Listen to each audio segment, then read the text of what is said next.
10 days ago, we sailed Acadia back from the boatyard where we purchased her over to our house in Maryland to do some projects to get her ready to go south.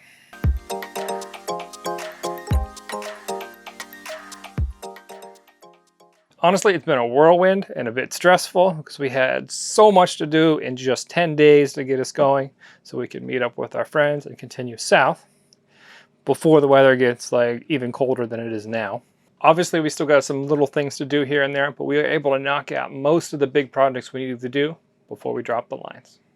Let's check out what we did. On day 1, we spent the morning sailing the boat from Annapolis to the Wye River. It was freezing cold and pouring rain, so it wasn't the most pleasant sail of all time, but we were both grinning ear to ear most of the time.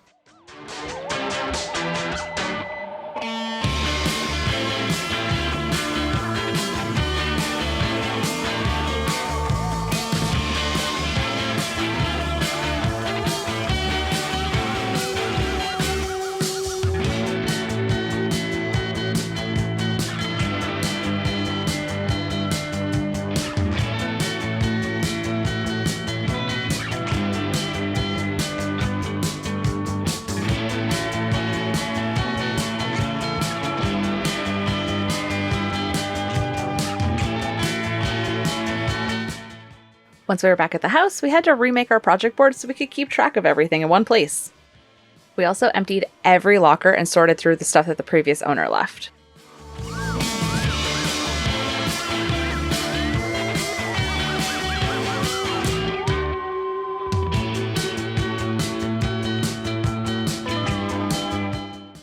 I started in on cleaning. While the boat is in great shape, several months in the boatyard have left a mark in the way of dust, so everything needed a good wipe down. And Andy tried to get the kerosene heater started so we could be warm while working and failed miserably, so we called it a day.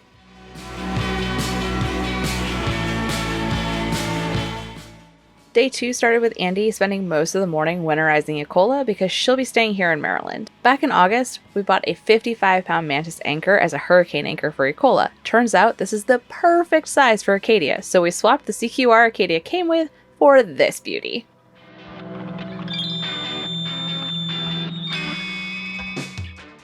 I continued cleaning and gave the head and the galley a thorough scrub. We needed to get all of our documentation in order as quickly as possible, so Andy submitted everything necessary to get us registered with the Coast Guard, get a new MMSI number, and switch our EPIRB to the new boat.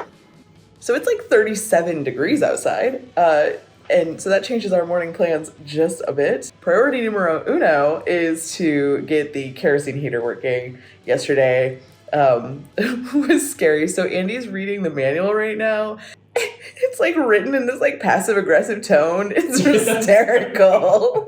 so some of our favorite snippets. So safety first. Who's in a hurry anyway? These burners so seldom, we test burn them again so people think these burners are used. As people would think these burners are used. We only have a 1% failure rate for the burners. So if it happens to a nice person like yourself, don't try to drown yourself. The water is likely too cold anyway.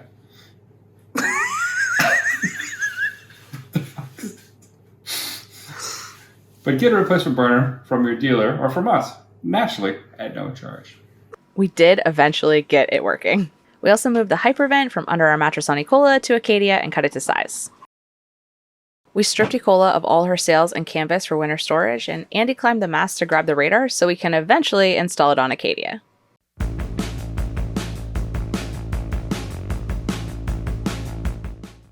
And lastly, I finished cleaning the lockers and started to figure out where things are going to go. I labeled most of the lockers with sticky notes so we'd have an idea of what was going to go where when we move stuff on board. Since we have so much more space on the Tartan, I drove to New York to pick up a few things I had in storage that my aunt had brought down from Maine. 4 hours each way basically put me out of commission for the day, but Andy was super busy. He had to modify the battery box to fit our 300 amp hours of lithium. The previous owner had 2 AGM batteries, and while they are nice, we really wanted to be able to have the deep cycle and fast charge of our lithiums.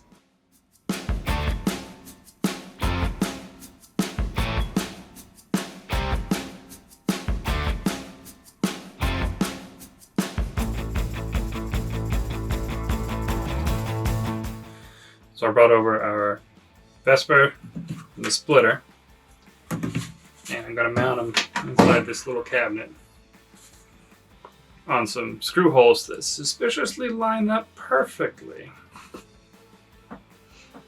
He also got the antenna mounted on the stern. And lastly, for day 4, we needed a few more breakers, so Andy installed another small panel on the electrical board. Since the fiberglass had cured overnight, Andy got to paint the new battery box, and later in the day, installed the new batteries.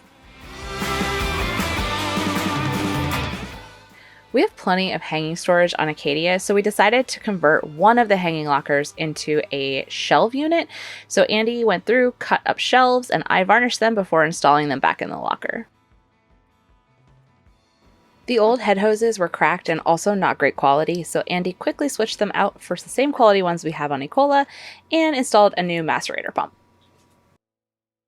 On day 6, we spent most of the day finishing moving out of the house and onto the boat because Andy's whole family was going to be arriving soon.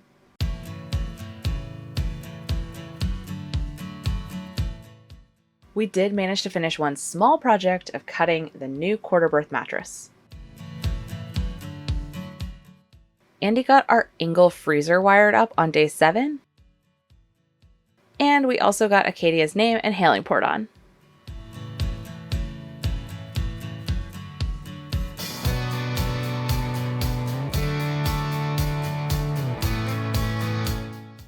Days 8 and 9 were spent with family, and last but not least, day 10 was provisioning.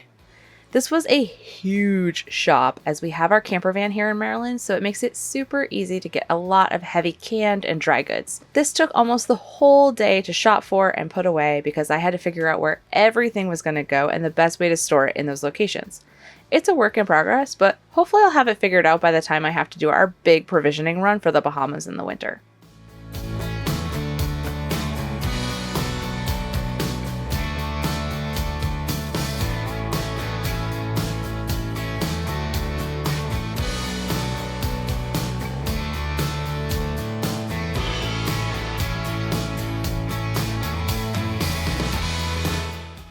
We are very happy with the amount of stuff we got done before dropping the lines and heading south, but we still have a few more projects we're going to work on over the next few months, namely installing a bigger solar setup on the boat, and then secondly installing a water maker, which we're going to make ourselves. So stay tuned for that. We'll see you next time as we start heading south.